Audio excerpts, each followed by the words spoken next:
मंगलाचरण करेंगे। ओम नमः सिद्धेभ्य। जय श्री ओम नमः सिद्धेभ्य। जय श्री ओम नमः सिद्धेभ्य। मंगलम भगवान वीरो मंगलम गौतमो गणी मंगलम कुंद कुंदाद्यो जयंदर्भोस्तु मंगलम। सर्वमंगल मांगल्यम सर्वकल्याणकारकम प्रधानम सर्वधर्माणां जैनम जयतो शासनम। जैनम जयतु शासनम। जैनम जयतु शासनम। मोक्ष मार्ग प्रकाशक का सातवां अधिकार चल रहा है, जिसमें हम उभयाभाषी मिथ्या दृष्टि का विवरण पढ़ रहे हैं। तो उभयाभाषी का जैसा कि उसने जो ने दोनों चीजें अडॉप्ट करी और वो समझता है कि निश्चय नय और व्यवहार नय दोनों का कॉम्बिनेशन मिला करके मैं अगर मानूंगा तो मैं सही रास्ते पर दिखाई दूंगा। ऐसा उसका उसकी भ्रांति होने के कारण पंडित जी ने उसको समझाया है कि अगर हम इस तरह से मानेंगे कि श्रद्धांत तो निश्चय का रखेंगे और आचरण व्यवहार का करेंगे, इस तरह से दोनों नए सध जाएंगे। तो उन्होंने बोला कि नए साधने का अर्थ ये नहीं है, नयों को ग्रहण करने का अर्थ ये है कि जो नए जिस अपेक्षा से बात करता है उसको वैसा ही समझना है ना। जिनेन्द्र देव की जो समोशरण होता है, उस समोशरण को मंदिर का रूप दे करके हम उसकी परिकल्पना करते हैं। मंदिर में स्थित प्रतिमा जो है, प्रतिमा को हम जिनेन्द्र देव का स्वरूप समझते हैं। ये सारा व्यवहार है, वो साक्षात जिनेन्द्र देव नहीं है। हम कहते भी कई बार हैं, हालांकि कहते हैं कि साक्षात जिनेन्द्र देव हमारे सामने बैठे हैं। तो साक्षात क्यों, भावों की अपेक्षा से हम उनको साक्षात कहते हैं। तो कोई बात व्यवहार में बहुत सारी बातें किस अपेक्षा से कही जाती हैं, कहीं की कहीं मिला करके कोई कोई उदाहरण दे करके कुछ कुछ कल्पनाओं के द्वारा समझाया जाता है, जिसके कारण हम निश्चय तक पहुंच पाते हैं। तो उसको, जो व्यवहार में है उसको उसी प्रकार से जानना। जैसे उस बच्चे को समझाने के लिए उन्होंने बिल्ली का उदाहरण दिया, बच्चा थोड़ा समझदार हो गया तो वो समझ गया कि बिल्ली स्वयं शेर नहीं है, लेकिन शेर का स्वरूप समझाने के लिए बिल्ली की बात की उदाहरण दे करके उसमें बहुत सारी कल्पनाएं करके और सच्चे शेर के स्वरूप तक पहुंचाया गया है। उसी प्रकार से व्यवहार में होने वाले समस्त आचरण, वो आचरण हमें किसी किसी अपेक्षा से उनका आलम्बन लेना पड़ता है, लेकिन वास्तव में वो निश्चय नहीं है। तो उसी बात को उन्होंने बहुत अच्छे से और बताया है। 2-3 दिन के अंदर में धीरे धीरे करके अपन उसको, निश्चय और व्यवहार को कैसे जीवन में उतारें, उसके स्वरूप को कैसे समझें, कौन सा कथन व्यवहार का है, कौन सा निश्चय का है, व्यवहार की आवश्यकता क्यों है, निश्चय की आवश्यकता क्यों है, ये अपन समझेंगे।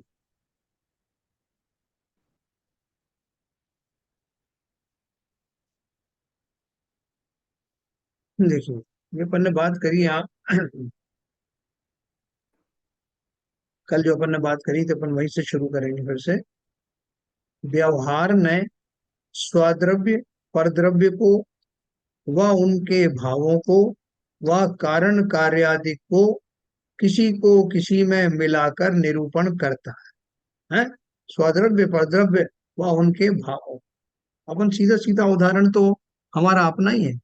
अपन बोलते हैं कि मुझे ये करना है, इन लोगों ने ये कर दिया, मुझे ये पसंद नहीं है। तो ये जो सब बात है, इसमें मैं शरीर और आत्मा दोनों को मिलाकर बात करता हूँ। क्योंकि इतना तो हम जानते हैं कि जब तक आत्मा है तभी तक मैं जीवित हूँ। इसलिए उसको बैकग्राउंड में मानते हुए फिर अपन बात करते हैं। मुझे भोजन करना है, मुझे यहाँ जाना है, मैं मनुष्य हूँ। तो दोनों का कॉम्बिनेशन हमारे अंदर है, ऐसा तो मैं मानता हूँ। लेकिन उसमें से कौन सी आत्मा की क्रियाएं हैं, उनको ज्यादा मैं जानना नहीं चाहता। इसमें से ज्ञान की क्रियाएं कौन करता है, खुदगल की क्रियाएं जो है कौन करता है, इन दोनों में क्या समानता है, कैसे मेरे भावों का निमित्त पा करके शरीर की क्रियाएं होती हैं। कई बार शरीर की क्रियाओं से आत्मा के परिणाम बदल जाते हैं। ये जो दोनों के बीच का जो संबंध है, उन संबंधों को भली भांति जानना, इसी का नाम व्यवहार निश्चय को भली भांति जानना है। सम्यक दृष्टि इनको दोनों को भली भांति जानता है।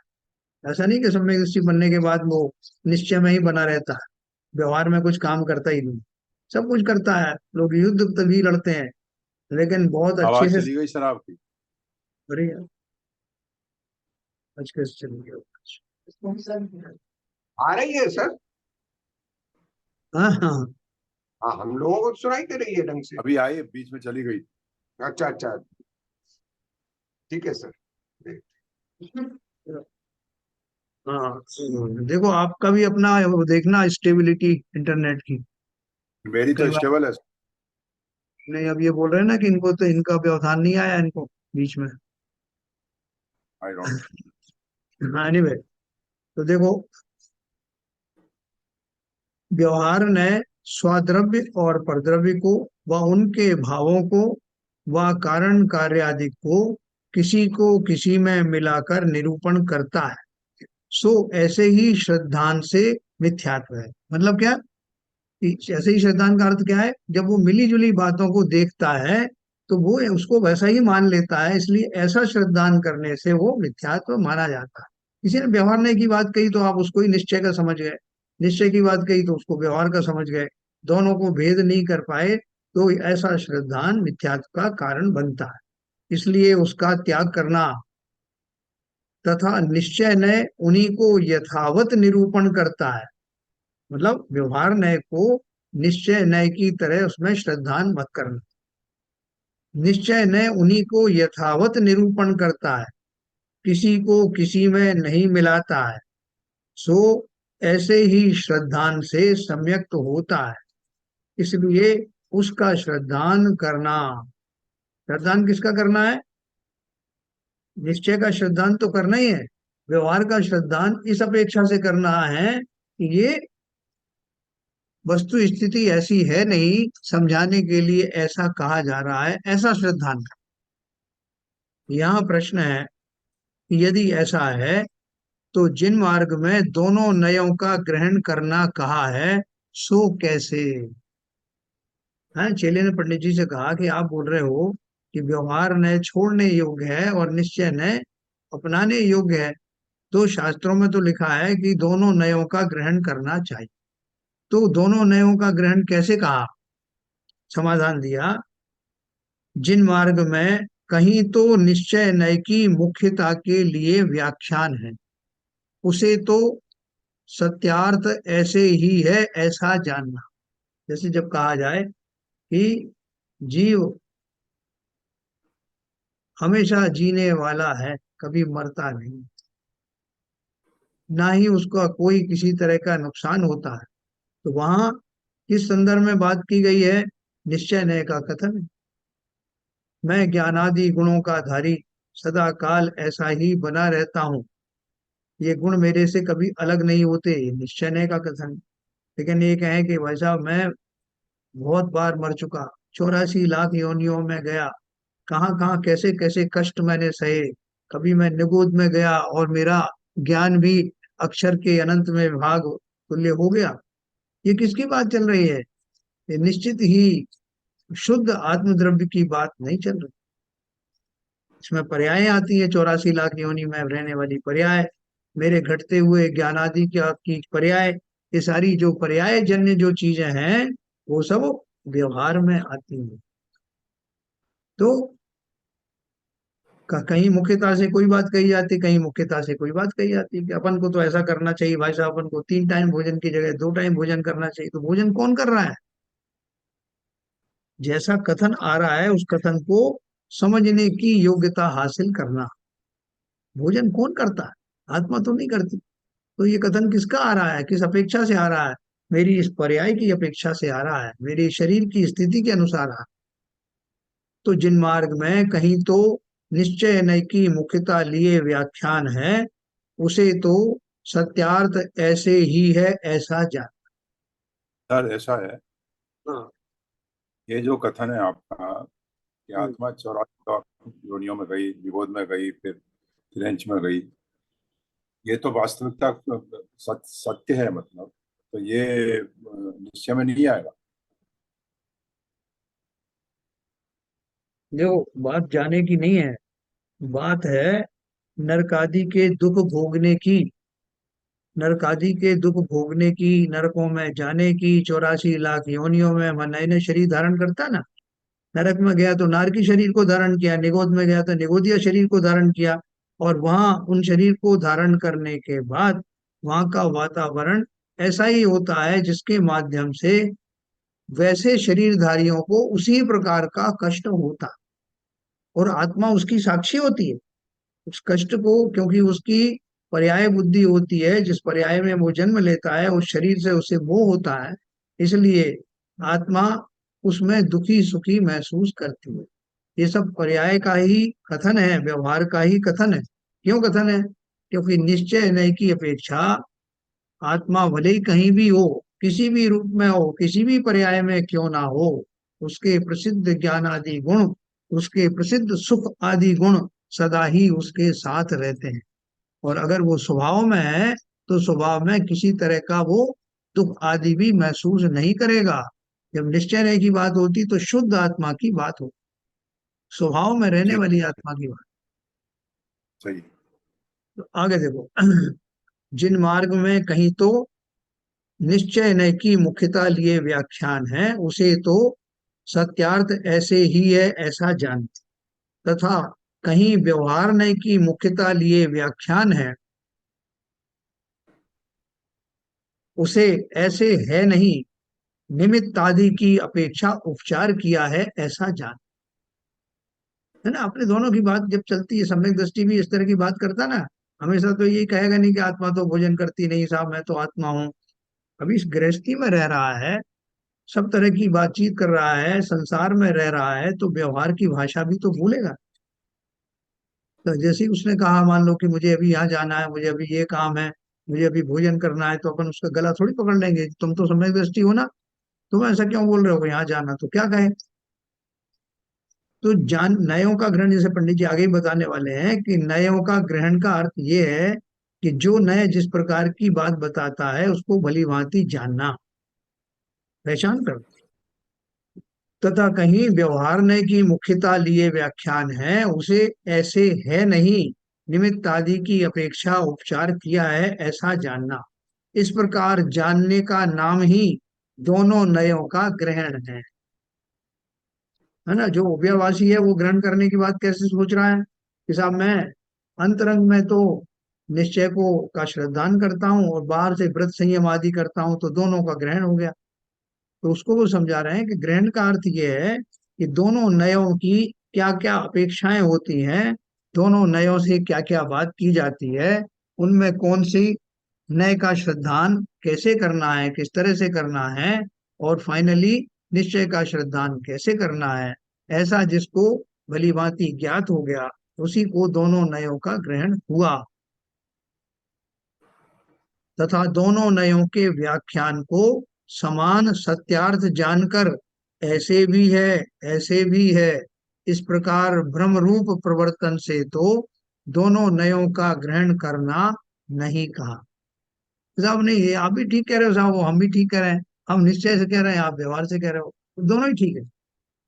तो वो कह रहे हैं कि दोनों ही ठीक है नहीं, निश्चय ने जो है क्या कहना चाहता है और व्यवहार ने क्या कहना चाहता है, इनकी समझ होना वास्तव में दोनों नयों का ग्रहण करना कहलाता। हम जब तक संसार में, हमारे व्यवहार ने तो बहुत दूर तक जाएगा, व्यवहार कथन, व्यवहार संयम आदि सब बहुत दूर तक जाने वाले हैं, निश्चय ने तो उनको लास्ट में। तो अगर दोनों नयों का ग्रहण करने का अर्थ है, तो उसमें कोई नए जो है वो ग्रहण करना छूटा नहीं है, हमें मजबूरी में व्यवहारने का आश्रय तो लेना ही है। लेकिन जहां उन्होंने कहा कि उसको श्रद्धान में मत लेना, वो असत्य अर्थ है, छोड़ने योग्य, उसका अर्थ क्या है कि उसको यही समझो कि ये खाली सीढ़ी है, जैसे सीढ़ी हमको वहां तक पहुंचाने के लिए जरूरत थी, उसके बाद सीढ़ी को हटाना ही होगा, उसकी आवश्यकता नहीं रही। नाव का मैंने आपको उदाहरण दिया था कि नाव में बैठना, व्यवहार ने की नाव में बैठना आवश्यक है, लेकिन मन में पता है कि उस किनारे पर जाकर के नाव छोड़ देनी है। वही काम व्यवहार ने का है, जो निश्चय ने तक पहुंचाता तो है, चाहे तो उस वस्तु स्वरूप को समझाने के लिए, चाहे तो उस तक श्रद्धावंत होने के लिए व्यवहार न्याय का आचरण आश्रय लिया जाता है। फिर प्रश्न है कि यदि व्यवहार न्याय असत्यार्थ है तो उसका उपदेश जिन मार्ग में किस लिए दिया। वो पंडित जी के पीछे पड़ गए कि आप अभी व्यवहार न्याय को असत्यार्थ कह रहे हो, ये भी बोल रहे थे कि छोड़ने योग्य है, तो छोड़ने योग्य है तो उसका उपदेश दिया ही क्यों। हाँ, एक निश्चय न्याय ही का निरूपण करना था, व्यवहार न्याय लाए ही क्यों। तो समाधान दिया, ऐसा ही तर्क समय सार में किया है। यहाँ यह उत्तर दिया है। समय सार, बीच बीच में आपको समय सार के भी जो उसमें दर्शन होते रहते हैं गाथाओं के माध्यम से। तो समय सार में बहुत विस्तार से ये जो चर्चाएं चलती है, देखो वो पूर्ण द्रव्यान योग का अध्यात्म का शास्त्र है समय सार आदि पंचपरमागम। तो समाधान क्या दिया है, यहाँ यह उत्तर दिया है। देखो ये उत्तर जो है बहुत काम का है अपने लिए भी। जैण विषक कमणज्जो अणज्य भाषम विनाऊ गाहे तह व्यवहारेण विना परमत्थो ऐषण मसक्कम। जिस प्रकार अनार्य अर्थात म्लेच्छ को म्लेच्छ भाषा बिना अर्थ ग्रहण कराने में कोई समर्थ नहीं है, उसी प्रकार व्यवहार के बिना परमार्थ का उपदेश अशक्य है, इसलिए व्यवहार का उपदेश है। तो अपन ने उसमें परमार्थ प्रकाश में और पुरुषार्थ सिद्ध उपाय वगैरह में पढ़ा था कि जैसे एक जगह पे कोई ब्राह्मण ने किसी म्लेच्छ को आशीर्वाद दिया, आशीर्वाद दिया कि स्वस्ति, स्वस्ति मतलब तुम्हारा कल्याण हो। अब वो म्लेच्छ तो समझ में आया नहीं उसके कि ये क्या बोल रहे हैं, तो वो उसको गाली के तौर पे लूं, प्रशंसा के तौर पे लूं, तो समझ में नहीं आया। तो वो इधर उधर आंखें फाड़ के देख रहा था। फिर किसी ने उनको कहा पंडित जी को कि इनको जिसको जो आशीर्वाद आप दे रहे हो वो उसकी समझ में नहीं आ रहा है, उसकी भाषा में बताओ तो उसको समझ में आए। तो वहां एक कोई दुभाषिया बैठा था, उसने उसकी ट्रांसलेशन करके उसको म्लेच्छ भाषा में बताया, तो वो एकदम प्रफुल्लित हो गया, है ना। अपन के अभी ये बड़े बड़े जो नेता हैं कहीं बाहर जाते हैं तो वहां की भाषा सीख करके वो दो तीन शब्द बोलते हैं, जब वो शब्द समझ में आते हैं तो वो खुश हो जाते हैं। वही अपनी भाषा में कहते तो उनको समझ में नहीं आता। तो क्या बोल रहे हैं, जिस प्रकार अनार्य अर्थात म्लेच्छ को म्लेच्छ भाषा बिना अर्थ ग्रहण कराने में कोई समर्थ नहीं है, उसी प्रकार व्यवहार के बिना परमार्थ का उपदेश अशक्य है अर्थात असंभव है, इसलिए व्यवहार का उपदेश दिया जाता है। तथा इसी सूत्र की व्याख्या में ऐसा कहा है कि व्यवहार नयो नानुसर्तव्य, है ना। समयसार गाथा 8 की आत्मख्याति टीका में ये दिया है। उसका अर्थ क्या है, इस निश्चय को अंगीकार करने के लिए व्यवहार द्वारा उपदेश देते हैं, परंतु व्यवहार नय है सो अंगीकार करने योग्य नहीं है। है, अंगीकार करने योग्य नहीं को उसका अर्थ समझना। इसके मतलब हम जैसे व्यायाम जो क्रियाएं करते हैं, हम जो है भगवान के सामने जो द्रव्य आदि चढ़ाते हैं, उनको प्रक्षाल करते हैं, अभिषेक करते हैं, उनको बिल्कुल भगवान तुल्य ही मानते हैं, वो सारी प्रक्रियाएं करते हैं।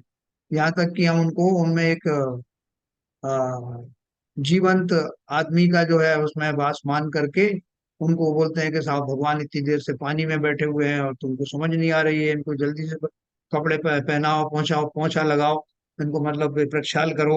ये सब भाषाएं अपन बोलने लगते हैं। और एक प्रतिमा की छींटे दूसरे पर नहीं जाना चाहिए। जिस तरह हम स्नान करते हैं तो हमारा जल दूसरे के ऊपर जाए तो हमें कैसा लगेगा। हम यहाँ वैसी कल्पनाएं करने लगते हैं जैसे कि एक जीवंत व्यक्ति में जो कि बुरा मानने वाला है, राग आदि से युक्त है, वो कैसा बिहेव करेगा, ऐसा ही बिहेवियर हम उनकी कल्पना में कर लेते। हालांकि उसके पीछे भाव हमारा ये रहता है कि हमारा कोई डिसिप्लिन बना रहे, लेकिन उसको वैसा समझ के करो तो ठीक है। लेकिन आप वास्तव में मान लो इसको कि उनको छींटे लग गए, भगवान बुरा मान जाएंगे, मुझे पाप पड़ जाएगा और ये हो जाएगा, एक भगवान के दूसरे उस पर नहीं आना चाहिए। ये सब हमने अनुशासन बनाने के लिए ये सब किया है, और लोगों को डराने के लिए भी इस तरह की बातें कही जाती हैं। लेकिन हम अपने ज्ञान में भली भांति जान सकते हैं कि ये प्रतिमा है, प्रतिमा में ऐसा कुछ होता नहीं। हमें अपने डिसिप्लिन का ध्यान जरूर रखना है। कुछ प्रक्रियाएं बनाई गई हैं, जब हम विधान वगैरह करते हैं तो उसके कुछ नियमावली होती है, हालांकि उन सबसे कुछ होने वाला नहीं है। लेकिन ये सब व्यवहार में जो कुछ बनाए गए हैं, आचार संहिता बनाई गई है, उसकी अपनी कुछ ना कुछ तो इम्पोर्टेंस है। लेकिन क्या है, उसको भली भांति जानना, उसमें ब्लाइंड मत बन जाना। तो इसलिए उन्होंने बोला, इस निश्चय को अंगीकार करने के लिए व्यवहार द्वारा उपदेश देते हैं। जितना भी उपदेश है वो किस में आता है? व्यवहार में आता है। जो भी उपदेश देशना दी जाती है, आत्मा तो, आत्मा डायरेक्ट की बात करो तो आत्मा किसी को उपदेश दे सकते हैं क्या? दे सकती है।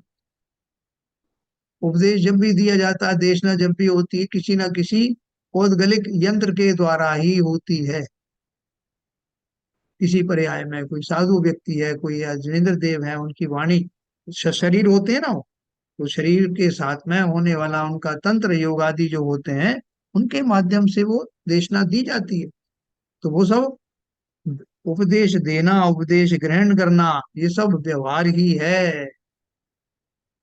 नहीं तो कौन किसको उपदेश दे और कौन किसका उपदेश ग्रहण करे? आत्मा तो ज्ञानी ही है। व्यवहार का आलम्बन बहुत दूर तक चलता है। तो व्यवहार के बिना ये सारी आपकी क्रियाएं, सारा आपका व्यापार, सारा समझाना, ये सब गौण हो जाएगा। इसलिए व्यवहार की आवश्यकता तो है, लेकिन व्यवहार को व्यवहार की तरह समझना, ये हमारे लिए परम आवश्यक है। इस निश्चय को अंगीकार करने के लिए व्यवहार द्वारा उपदेश देते हैं, परंतु व्यवहार न है सो अंगीकार करने योग्य नहीं है। वैसा वो नाव जो लाए थे ना, वो नाव को घर में रखेंगे अपन, इसलिए रखेंगे ऐसा, उस पार पहुंचने के बाद में फिर कभी इसकी जरूरत पड़ सकती। बोले नहीं, अब हम जिस किनारे पे उसको लेके जा रहे हैं, वहां से नाव को बहा देना। ऐसा किसी विद्वान ने भी कहा था कि कब आप जो है अपनी मंजिल पर पहुंच करके उस नाव को नष्ट कर देना, जिससे वापस जाने का विकल्प ही ना रहे। तो यहाँ नष्ट करने का अर्थ क्या है? कि जब आप निश्चय नय के द्वारा, निश्चय नय रूपी किनारे पर जब पहुंच जाएंगे, तो इस व्यवहार नय की कोई आवश्यकता रह नहीं जाएगी और आपको वापस फिर जाना नहीं। तो इसलिए ये व्यवहार की उपादेयता को तभी तक मानना जब तक कि वो हमें निश्चय तक ना पहुंचा दे। हम कितने चतुर हैं, हम जानते हैं कि नाव जो है वहां तक जाएगी, उसके बाद छोड़ दी जाएगी। जितनी भी जो वस्तुएं हैं, जो साधन है, हम उनका तभी तक उपयोग करते हैं, वो छोड़ देते हैं। तो हमारी शादी ब्याह होती है, बच्चों की शादी ब्याह होती, तो घोड़ी आती है, पहले तो आती थी ना, घोड़ी मंगवाई, बैंड बाजे मंगवाए, तो वो कितनी देर के लिए मंगवाए? कि साहब मेरे 1 दर्जन बेटे हैं, तो 1 दर्जन घोड़ियां बंधी हुई हैं यहाँ पर, 1 दर्जन बैंड बाजे वाले जो है रह रहे हैं मेरे घर पे। उनसे जितना आपका काम निकला, उसके बाद उनकी कोई वैल्यू नहीं। तो यही वो कह रहे हैं कि ऐसा नहीं कि व्यवहार नहीं की आवश्यकता नहीं है। व्यवहार नहीं की कहाँ आवश्यकता पड़ती है, बहुत दूर तक वो लेके जाता है। लेकिन ये जान के चलना कि व्यवहार नहीं एक साधन मात्र है, साध्य नहीं है। इसके द्वारा जो निश्चय का को वो किया जाता है, विश्लेषण किया जाता है, वही वास्तव में इसका लक्ष्य। व्यवहार बिना, तो ने कहा परंतु व्यवहार न है सो अंगीकार करने योग्य नहीं है। अंगीकार करने का अर्थ ये क्या है? कि हम अल्टीमेटली तो जैसे द्रव्य हैं, वैसे द्रव्य बनने के लिए, स्वरूप में लौटने के लिए वो सब कर रहे हैं। इसलिए वो निश्चय है, अर्थात वस्तु का स्वरूप वही मेरे लिए उपादेय है, ग्रहण करने योग्य है, बनाए रखने योग्य है। जबकि व्यवहार न बनाए रखने योग्य नहीं। अंगीकार का अर्थ क्या है यहाँ पर? बनाए रखने योग्य नहीं। प्रश्न दिया, व्यवहार बिना निश्चय का उपदेश कैसे नहीं होता, और व्यवहार ने कैसे अंगीकार नहीं करना, सो कहिए। देखो, हमारी तरफ से वो चेले ने ऐसे ऐसे प्रश्न उठाए हैं जो हमारे मन में भरे हुए थे, हम कह नहीं पा रहे थे।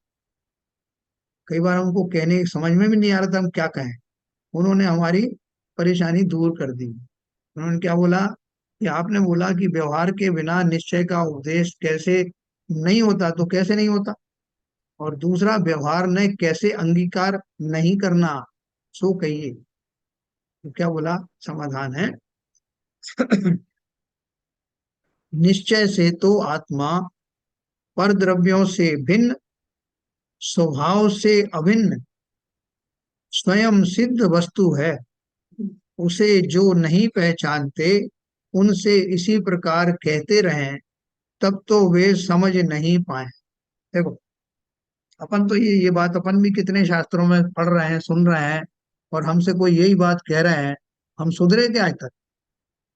कितने भवों में हमको ये देशना मिली होगी, तुम आज ही थोड़ी मनुष्य बने, मुनि भी बने। तो ये जो प्रसिद्ध सेंटेंस है, ये बोल रहे हैं कि अगर हमको यही कहते रहे, निश्चय से तो आत्मा पर द्रव्यों से भिन्न, स्वभाव से अभिन्न, स्वयं सिद्ध वस्तु है, उसे जो नहीं पहचानते उनसे इसी प्रकार कहते रहें, तब तो वे समझ नहीं पाए। इसलिए उनको व्यवहार नय से शरीर आदि परद्रव्यों की सापेक्षता द्वारा नर नारक पृथ्वी कायादिक जीव के विशेष किए, तब मनुष्य जीव है, नारकी जीव है इत्यादि प्रकार सहित उन्हें जीव की पहचान हुई। हाँ, जैसे अपन सोने की उदाहरण देते हैं ना, तो भाई साहब ये जो आपको जो दिख रहा है ना, ये कुंडल है, ये आपके जो चूड़ियां हैं, ये हार है, ये सोने का बना है। बोले मतलब सोने का बना मतलब क्या? बोले साहब इसमें सोना व्याप्त है। बोले होगा व्याप्त, मगर हमारे समझ में नहीं आएगा आप क्या कहना चाहते हैं। हम यही कहना चाहते हैं कि एक आभूषण को तोड़ करके दूसरा आभूषण बनाया जा सकता है, क्योंकि इनका जो बेसिक चीज है जिससे ये निर्मित हुए हैं, उस धातु का नाम सोना है। उसके द्वारा ये जो बदल बदल के चीजें बनाई जाती हैं, ये तो पर्याय हैं उस सोने की। वास्तविक द्रव्य तो सोना है। तब उसको कुछ समझ में आएगा कि हाँ ये बात तो सही है। वो एक जगह आ रहा था कि पुरुषों में और स्त्रियों में अगर पूछा जाए, स्त्रियों से पूछा जाए कि आपके पास में कितना कितना धन है, तो वो उसको गिनाएंगे, मेरे पास 3 हार हैं, 4 चूड़ियां हैं, इतना इतना है, ऐसा है। तरह तरह का विश्लेषण करके बताएं।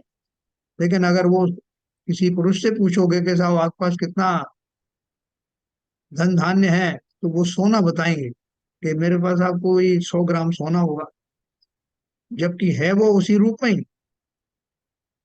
कहीं वो हार के रूप में है, कहीं किसी। तो हमारे अलग अलग सोच में फर्क पड़ जाती है ना। पुरुष वर्ग के लिए इससे कोई मतलब नहीं कि कितनी चूड़ियां हैं, कि कितनी अंगूठियां हैं, कि कितना क्या, और टोटल उसको याद होगा कि इतना इतना सोना हमारे पास। उसी प्रकार से जिसे निश्चय नय और व्यवहार नय का पूरा ज्ञान होगा, वो दोनों बातों को भली भांति समझेगा। हाँ, तो क्या बोल रहे हैं कि अगर मैं इतना से ही बात कहूं उनसे कि भैया आत्मा परद्रव्यों से भिन्न है, स्वभाव से अभिन्न है, बोलो भगवान चंदा प्रभु की जय, तो उसके समझ में नहीं आएगा इसका मतलब क्या है। तो इसलिए उन्होंने बोला, इसलिए उनको व्यवहार नय से ये समझाया जाता है कि शरीर आदि पर द्रव्यों की सापेक्षता द्वारा, कि देखो तुम जो हो ना अभी, अगर जो है पुनर्जन्म को मानते हो, तो तुम्हें बदल बदल कर अलग अलग पर्यायों में चले जाते हो। ये चींटी आदि है, उसमें भी आत्मद्रव्य है, ये हाथी है उसमें भी आत्मद्रव्य है, और एक जैसा ही आत्मद्रव्य है। वो जहाँ जिस शरीर में जाता है उतना उसका आकार प्रकार हो जाता है, और इन दिन सबसे हटने के बाद में वो दूसरे नरकादि में जाने वाला भी वही आत्मद्रव्य है। वहां जाके उसको वैसा शरीर मिलता है, देवादि भी बनता है। और जब उसका ये आवागमन समाप्त हो जाता है, जिन कारणों से ये आवागमन हो रहा था वो कारण समाप्त हो जाते हैं, तो ये अपने स्वभाव में लौट जाता है। और स्वभाव में लौट जाने का जो फल है, वो है परम सुख में स्थापित हो जाना। इसी को मोक्ष पर्याय कहते हैं। तो जब हम उसको समझाएंगे अलग अलग उदाहरण दे करके, तब उसको ये चीज समझ में आएगी। अब जो कुछ समझाया, वो समझाना भी व्यवहार है, और जिन पर्यायों के उसको उदाहरण दी वो भी सब व्यवहार है। मैं नारकी बना, बना क्या नारकी? क्या वो आत्मद्रव्य बदल करके नारकी बन गया? आत्मा से बिगड़ करके अपने समस्त गुणों को छोड़ करके कोई नई चीज बना क्या? तो इसलिए निश्चय न से आत्मा आत्मा ही है, हमेशा रहने वाला है, किसी भी पर्याय में चला जाए उसके आत्म द्रव्य का कुछ भी बिगाड़ होता नहीं। लेकिन फिर भी जो मुझे कष्ट आदि आते हैं वो व्यवहार से ही है। निश्चय से कोई जब आत्मा को मार ही नहीं सकता, तो मैं बोलता हूँ नरकों में साहब बहुत बार मैं मरा, 33 सागर तक साथ में नरक में मुझे मारते रहे ना। और एक तरफ आप बोल रहे हैं कि जीव कभी मरता ही नहीं, आत्मा कभी मरता ही नहीं, उसे कोई काट नहीं सकता, उसे जला नहीं सकता। दूसरी तरफ आप मुझे नरक के डर दिखा करके और ऐसे कारुणिक भाव से आप बोल रहे हो कि भैया तू कितनी बार नरकों में गया, कैसा कैसा कढ़ाई में तुझे है खोलाया गया, क्या क्या तेरे साथ किया गया। तो ये जो बात बताई जाती है वो मुझे अपने पापादि से निवृत्त होने के लिए, उनसे भय दिखाने के लिए भी कहा गया है। और ये वास्तविकता भी है, ऐसा नहीं कि कोरी कल्पना है कि साहब मैं नरक में तो कभी गया ही नहीं, ये वैसे ही डरा रहा है। नरक में गया, नरक के दुख भी हुए, लेकिन इस टोटल बात के अंदर में निश्चय की बात यही है कि उन पर्यायों में मैं गया इसलिए क्योंकि जीव को जो भी कुछ कष्ट या सुख की अनुभूति परोक्ष में होती है वो शरीरों के माध्यम से होती है, जब तक वो मिथ्या दृष्टि है। इसलिए प्रकृति ने व्यवस्था क्या की, इन शरीरों को लेकर ही तुम भोग आदि में बहुत व्यस्त रहे, अब शरीर के माध्यम से ही तुमको मजा भी चखाया जाए। तो मुझे तुरंत समझ में आ जाता कि अरे मेरे शरीर को कष्ट हो रहा है, तो अर्थात मुझे ही कष्ट हो रहा है।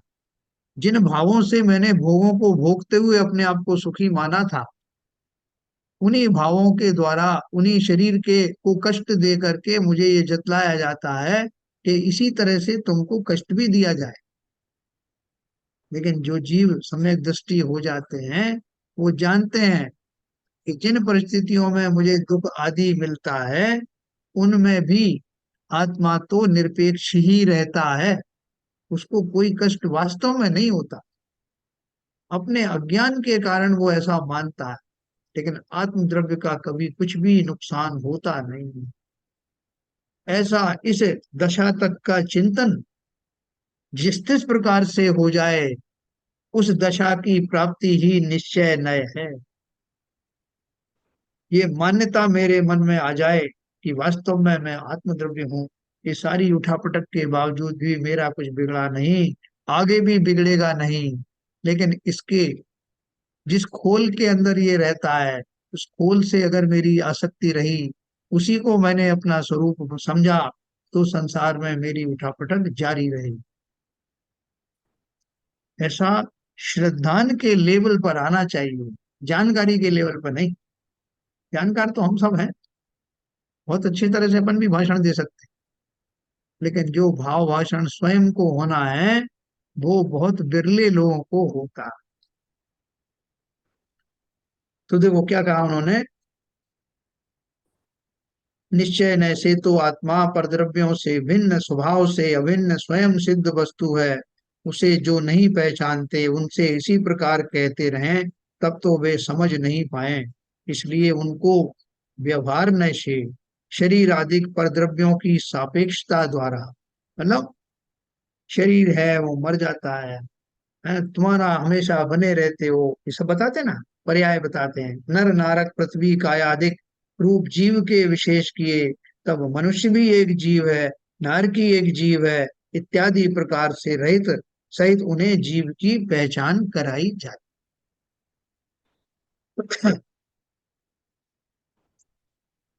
अथवा अभेद वस्तु में देखो, एक तो व्यवहार ने का ये स्वरूप बताया कि व्यवहार में होने वाली ये समस्त दशाओं का चित्रण करा करके फिर इनसे विलक्षण आप हैं, इन सब में रहने वाले आप आत्मद्रव्य हैं, ये सब घटनाएं आप आत्मद्रव्य के माध्यम से ही हो रही हैं। मुख्य रूप से तो आप ही हैं।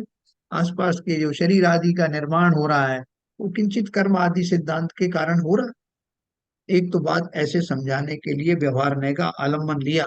दूसरा, अथवा अभेद वस्तु में भेद उत्पन्न करके ज्ञान दर्शनादि गुण पर्याय रूप जीव के विशेष किए, तब जानने वाला जीव है, देखने वाला जीव है इत्यादि प्रकार सहित उनको जीव की पहचान हुई।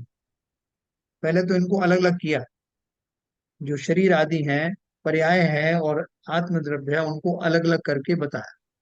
फिर दूसरा, आत्मा के अंदर ही, अब जीव द्रव्य के बारे में विशेष रूप से बताना है ना, ये तो आपने वेद विज्ञान से ऊपर अलग अलग बता दिया। अब जो वेद विज्ञान के द्वारा आत्मा को अलग जान लिया, मैंने निर्णय कर लिया कि मैं अलग हूं, तो मुझ में क्या खूबियां हैं, वो खूबियां समझाने के लिए जो बात कही जाएगी वह भी व्यवहार ही होगा। क्यों? कि अभेद में भेद करके बता रहा हूं। जहां जहां भी भेद करके अभेद को बताया जाता है वो व्यवहार का ही विषय होता है। तो भाई साहब, हाथी हाथी कैसा होता है? तो एक तो मेरा सीधा जवाब है कि हाथी हाथी जैसा ही होता है। बोले मतलब? तो फिर उसको बताएंगे, मतलब ऐसा, उसकी एक सूंड होती है, उसके कान होते हैं, इस तरह के कान होते हैं, ऐसे उसके पैर होते हैं। तो ये जो मैं उसको बता रहा हूँ, उसके हाथी के पैर ही खाली हाथी नहीं, उसकी पूंछ मात्र ही हाथी नहीं, उसके कान मात्र ही हाथी नहीं, संपूर्ण अवयवों के साथ में रहने वाला वो शरीर हाथी कहलाता है। उसी प्रकार से जब मैं आत्मद्रव्य की बात करता हूं, तो प्रारंभ में समझने के लिए उनका विश्लेषण अलग अलग करके भेद के द्वारा करता हूं। क्या भेद उत्पन्न करता हूं? कि मेरे अंदर ज्ञान है, मेरे अंदर दर्शन है, मेरे अंदर ये गुण है, मेरे अंदर सुख आदि है। तो वो अलग अलग नहीं है जो उनमें से मैं निकाल के बाहर कर पाऊंगी, लो साहब ये ज्ञान गुण आप ले जाओ, दर्शन गुण आप ले जाओ, मैं फिर ये इसी काम चला लूंगी। उनको अखंड रूप से रहने वाले गुण, क्योंकि द्रव्य किसे कहते हैं? गुणों के समूह को द्रव्य कहते हैं। गुण भी कैसे? जो उसमें से निकल ना पाए, जो उसके इंटीग्रल पार्ट हों, उन्हीं गुणों के समूह को द्रव्य कहते हैं। आत्मा के अंदर ये सारे ज्ञान दर्शनादि प्रसिद्ध गुण हैं, जो अलग नहीं किए जा सकते, लेकिन समझाने के लिए उनको अलग अलग कहा जाता है। जब हम जो उसका केवल ज्ञान का स्वरूप बताते हैं, तो अपन बोलते हैं कि साहब जो श्रेणी आरोहण किया, तो श्रेणी आरोहण किया तो फला फलान जो है वो 10वें गुण स्थान में जाकर के सूक्ष्म लोक कषाय भी चली गई, 12वें गुण स्थान में आकर के दर्शनावर्णी ज्ञानावर्णी भी चले गए। तो ये किसका वर्णन हो रहा है? आप बोलोगे सब आत्मा का ही हो रहा है। बिल्कुल हो रहा है, लेकिन ये वर्णन भी व्यवहार का वर्णन है। फिर क्या बात कर रहे हो आप? व्यवहार का कैसे? व्यवहार का इसलिए है कि आत्मा की जो शुद्ध दशा है वो तो शुद्ध रहती ही है, लेकिन अभी जो पर्याय जन्य जो मल आदि है, जो मेरी आत्मा में अपने ही कर्मों के सद्भाव के कारण आ गया है, वो कैसे कैसे निकल रहा है उस घटना का ब्यौरा दिया जा रहा है। भले ही आपको ये कथन करणान योग में और द्रव्यान योग में मिलेगा, लेकिन है तो उसका कथन करना व्यवहार ही है।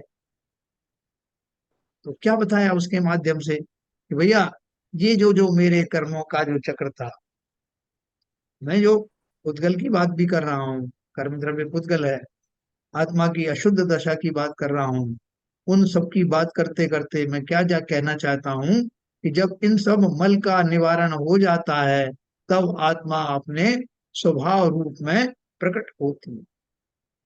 मुझे उस स्वभाव की बात करना, बात ही नहीं करना, स्वभाव में जाना है, वही निश्चय है।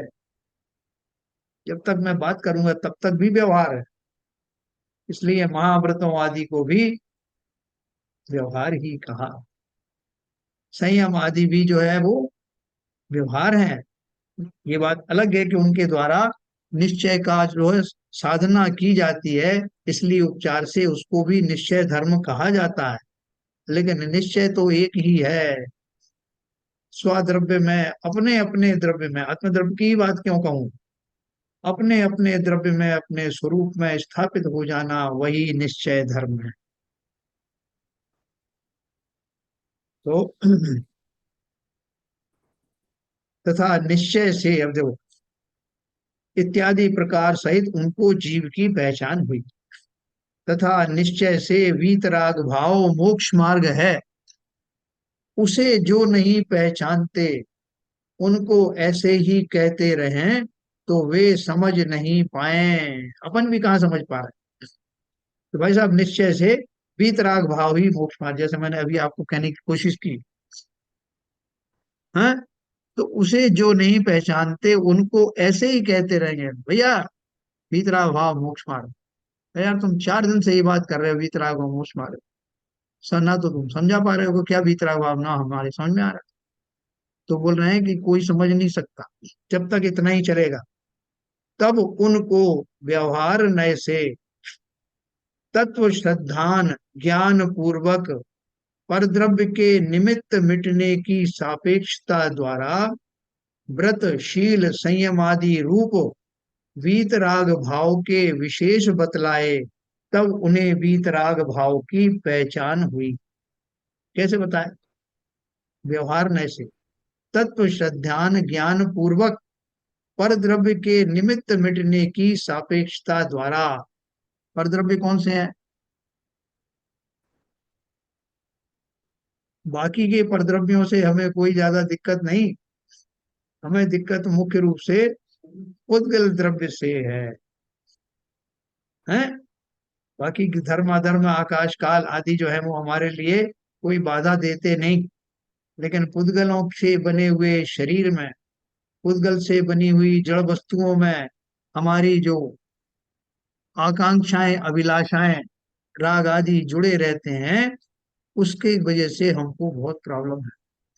तो बोल रहे हैं कि व्यवहार में से जो तत्व श्रद्धान बताया जाता है, तत्व श्रद्धान में क्या है?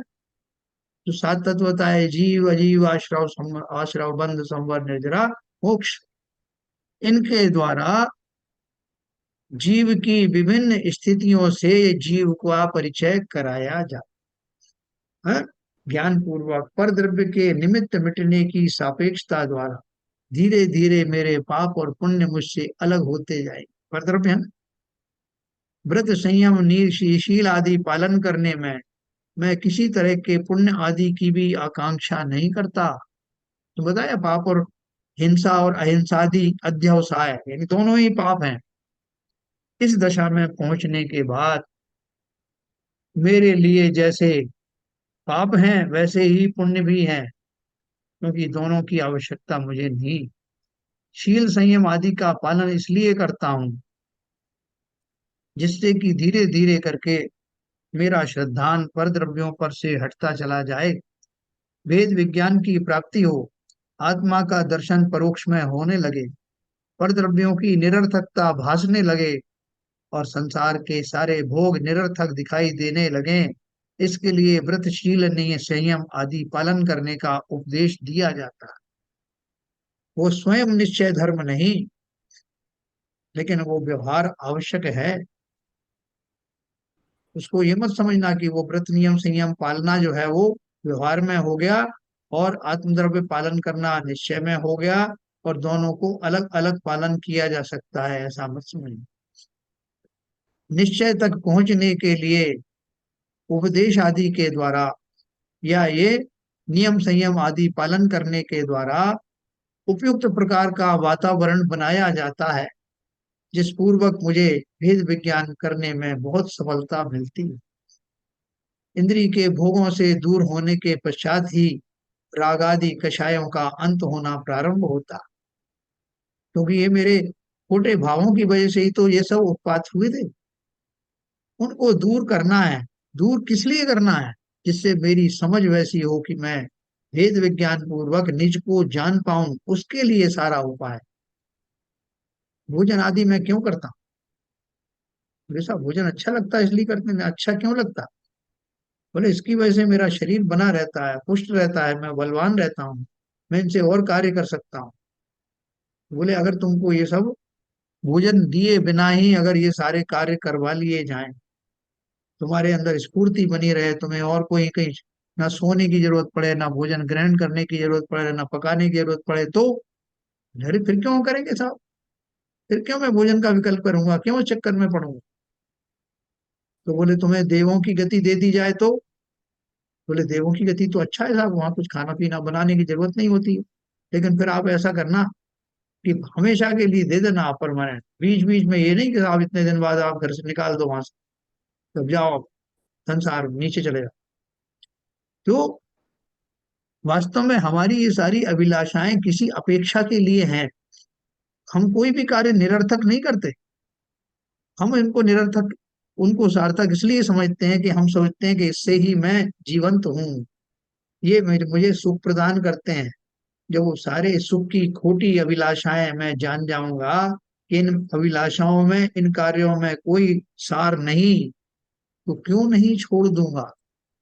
कोई कहे कि आपको बने बनाया भोजन मिलेगा साहब, एक थाली आपको आ जाएगी, किस लिए कमाओगे, किस लिए पचड़ी में पड़ो। इसी तरह से हमें अगर धीरे धीरे ये पता चल जाए कि संसार की ये भोगादि ही वास्तव में मेरे स्वभाव में लौटने में बाधक थे, तो क्यों ना उन्हें छोड़ दूंगा। नियम संयम आदि जो है, इसी भाव को बताने के लिए, ऐसे ही भाव जगाने का एक निमित्त बनते हैं, और उनके द्वारा मैं उस सत्यता तक पहुंच जाता हूं जहां इन सब की कोई आवश्यकता है ही नहीं। तो इसलिए उन्होंने कहा, मैं अभी आपको समाप्त करूंगा 2-5 मिनट बाद, इसी प्रकार अन्यत्र भी। हाँ, तो क्या बोला, तथा वो उनको व्यवहार न से तत्व श्रद्धान ज्ञान पूर्वक पर द्रव्यों के निमित्त मिटने की सापेक्षता द्वारा व्रतशील संयमादि रूप वीतराग भाव के विशेष बतलाए। शील संयम आदि वीतराग भाव है या राग भाव है? बताओ सीबी आंसर। शील संयम आदि वीतराग भाव है या सराग भाव? ये तो वितराग भाव है, उनके विशेषताएं बतलाई।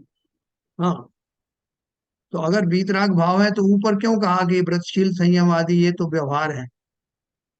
नहीं, वो तो देखिए समझने के लिए, जब तक उसमें लगन लगी रहेगी तब तक तो राग स्वरूप ही है। जब वो ग्रहण करना शुरू होंगे, जब अपना धारण कर लिए जाएंगे, तो अपने अपने उसके वो एक चलन में अपने शरीर में आ जाएंगे, तब उसके वितराग भाव पैदा होंगे। जैसे मुनि हैं जो व्रत संयम करते हैं, जी। तो इच्छा से नहीं करते हैं, ये उनका स्वभाव स्वरूप बनता चला जाता है। हाँ, काफी कुछ ठीक बताया। बोलो ललित जी, बताओ। एक जगह तो कहा व्रत नियम संयम आदि जो है वो व्यवहार है, और यहाँ कह रहे हैं कि व्रतशील संयम आदि वीतराग भाव है। एक्चुअली शास्त्र के हिसाब से राग है, क्योंकि मोक्ष मार्ग में जाने का राग है, मतलब मोक्ष मार्ग पे जाना है, तो उसका मतलब राग ही है, तभी इसको फिर अपनाने के लिए व्रत को अपना रहा है वो। तो क्यों कर रहा है वो? क्योंकि मोक्ष मार्ग में जाना है, तो इसलिए वो राग उसमें आ गया। हाँ, बहुत जब काफी काफी कुछ ठीक बताया। और बताओ, मैं कौन बताया? बताऊं ऐसा, हाँ मैं बोलिए। बताऊं, हाँ जब तक इनका प्रवृत्ति रूप है, तब जी, तक तो ये तब तक तो ये दूसरा भाग नहीं है। तब तक तो तो ये व्यवहार बात है, और ये इसमें किंचित राग और भी है, ठीक है। जब ये निवृत्ति रूप हो जाएंगे, तो हाँ, ये निश्चय में चले जाएंगे। फर्क क्या है इसमें, जो आपने कहा प्रवृत्ति रूप और निवृत्ति रूप में क्या फर्क अरे, प्रवृत्ति रूप में माने जब तक आप संयम संयम को इसीलिए संयम में लगे हुए हैं। संयम इसलिए कर रहे हैं कि हमें जो है मोक्ष जाना है, हमें इससे करना है। तब तक हमारी प्रवृत्ति बनी हुई है करने के लिए। और जब ये प्रवृत्ति खत्म हो जाएगी, पूरी तरह से समाप्त हो गया, और संयम में चले गए, स्थापित हो गए संयम में जाकर के। है? हाँ देखो, सबने बहुत बढ़िया बताया, वो काफी अच्छा कहने की कोशिश की गई है। देखो, भावजी जी ने जो कहा लास्ट में, कि जिस समय मैं व्रत नियम संयम महाव्रत आदि धारण करता हूँ, तो दो तरह के जीव हो सकते हैं। एक जीव तो वो हो सकते हैं कि मैं मुनि हूँ, मैं आचार्य हूँ, मुझे इनका सबका हाँ, करना ही है, तो वो उस भाव से कर रहे हैं, यानी उस पर्याय को सार्थक करने के लिए उन्होंने व्रत नियम आदि अंगीकार किए हैं, उनका भली भांति पालन भी कर रहे हैं। लेकिन भाव क्या है कि भैया मेरी जो भूमिका है उसमें मुझे ये करना ही है। दूसरी भूमिका वाले थोड़े से और आगे हैं कि भैया मोक्ष प्राप्त करना है तो उसके लिए तो ये करना ही है, इसी प्रकार मोक्ष प्राप्त होगा। उन दोनों कैटेगरी के लोगों के लिए ये व्रत नियम संयम आदि किंचित प्रवृत्ति राग है। तो राग के साथ में है, इसलिए वो नौवें ग्रेवेड तक की जो बात कही ना, वहां से वहां तक जा चले जाते। उत्कृष्ट पालन किया इसलिए उसका फल भी मिलेगा, लेकिन साथ में विवेक सहित ना करने के कारण, वीतराग भाव पूर्वक ना करने के कारण मुक्त होने वाले नहीं है। यहाँ हाँ उन्होंने, जैसे CBN साहब ने शुरू में कहा कि एक बाहरी रूप से व्रत नियम संयम आदि पालन करने के भाव अगर बाहर बाहर के हैं, उनमें वीतराग भाव का अंश नहीं है, तो वो पूरा व्यवहार या राग आदि परिणाम, राग अच्छा उत्कृष्ट राग भी हो सकता है, प्रशस्त राग हो सकता है, लेकिन वीतराग वाला भाव नहीं होगा। वीतराग वाला भाव अगर हो पाएगा तभी वास्तव में वो संयम सच्चे संयम कहलाएंगे, तभी वो जो है मेरा तप वास्तविक तप कहलाए। जो अपन शुक्ल ध्यान की बात करते हैं ना, ध्यान भी एक तप है ना, तो शुक्ल ध्यान में होने वाले वीतरागी भाव ही तो उन अलग अलग उत्कृष्टताओं को लाकर एक दिन अनंत अवस्था में बिठाल देता है। वीतराग भाव में तो शील संयम स्वतः ही होते हैं, उसमें सहज रूप से आते हैं, उनमें ऐसा थोड़ी सब कुछ कहना पड़ता है कि शील संयम क्या है। वो तो शील संयम और वीतराग भाव ये सब सहजता है। बहुत बढ़िया, बहुत बढ़िया, बहुत आपने सही समझा। मैं आप कहने वाला था, आप बताइए उसकी व्याख्या। आपने बिल्कुल सही कहा कि जिस समय जीव के वो भाव अबुद्धि पूर्वक भी वैसे ही आ जाते हैं जैसा कि मैं हूं, तो यही वीतराग भाव है। और उस समय मेरी जो अवस्था है वो स्वयं ही शील आदि में गिनी जाएगी। हाँ, शील संयम तो उसमें स्वतः समाहित ही होते हैं।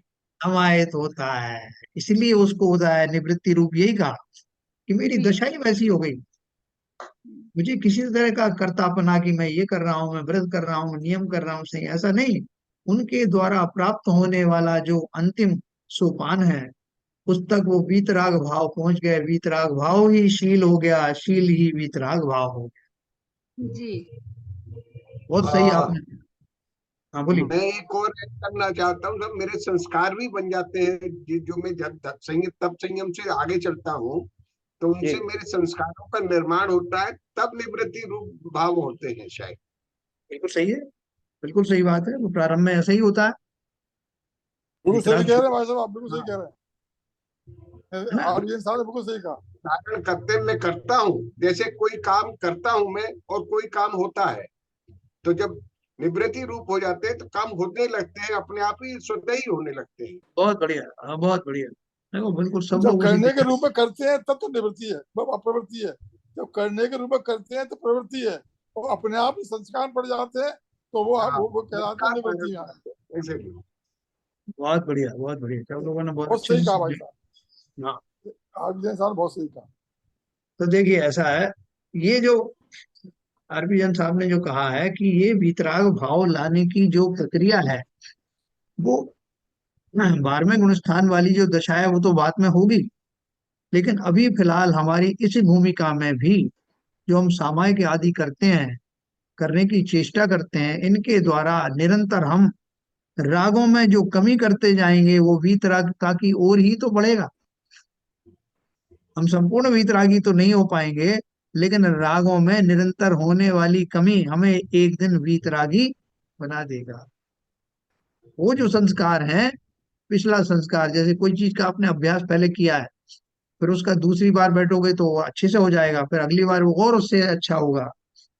उसी तरह से हमारी हर प्रक्रिया में, जीवन के हर पहलू में हम अपने आप को रागों से अलग करते चले जाएं।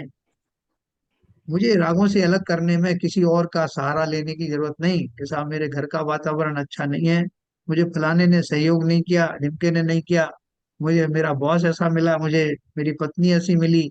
ये सब बेकार के बहाने हैं। आप बोले बहाने से। बेकार के क्यों है? क्यों कि जो कुछ करना है मुझे अपने अंतस्थल में करना है। बाह्य में तो बहुत सारे आपको जो है इस तरह के प्रतिकूलताएं मिलेंगी, इसी का नाम संसार है।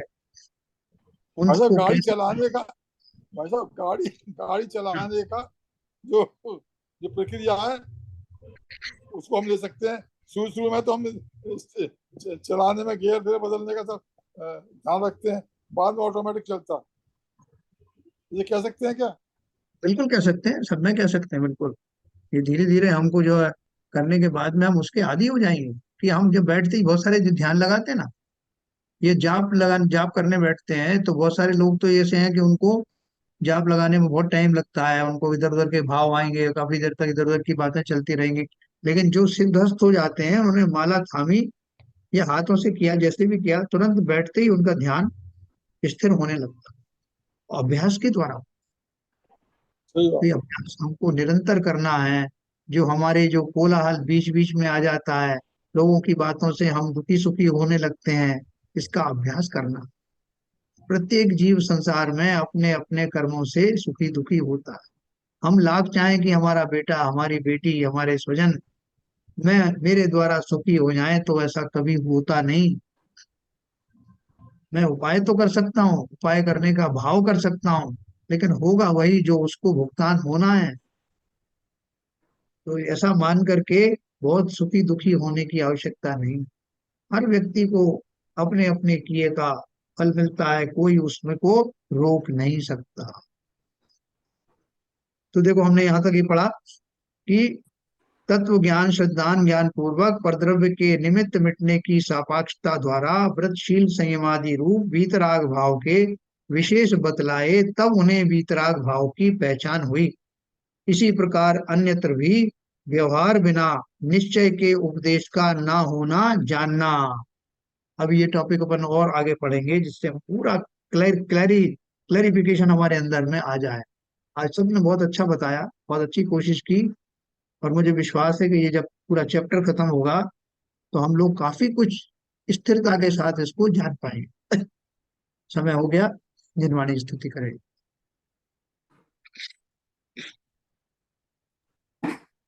ललित जी।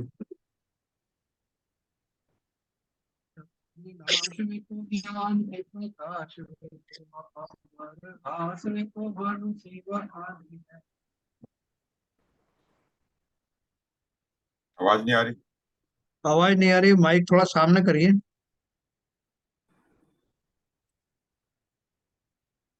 चला गया उनका नेटवर्क। हम्म। नेटवर्क चला तो गया। बोल ही नहीं रहे, बोल ही नहीं रहे वही, वो। नेटवर्क चला गया तो क्या बोले, बोली सुनाई नहीं पड़ेगी ना। आप बोल दीजिए। हाँ, ऐसा आप बोलिए। चलो भगवान। मिथ्यातम नाश वे को ज्ञान के प्रकाश वे को आपा पर भास वे को भानु सी बखानी है। छहो द्रव्य जान वे को बंध विधि भान वे को स्वरूप छान वे को परम प्रमानी है। अनुभव बताए वे को जीव के जताए वे को काहू न सताए वे को भव्य हो रे अनी है। जहाँ तहाँ तार वे को पार के उतार वे को सुख विस्तार वे को यही जिनवाणी है। हे जिनवाणी भारती तो जपू दिन रैन, जो तेरी शरणा गए सो पावे सुख चैन। जा वाणी के ज्ञान ते सूझे लोकालोक, सो वाणी मस्तक धरूं सदा देखूं दो। जिनवाणी माता की जय। नमस्कार।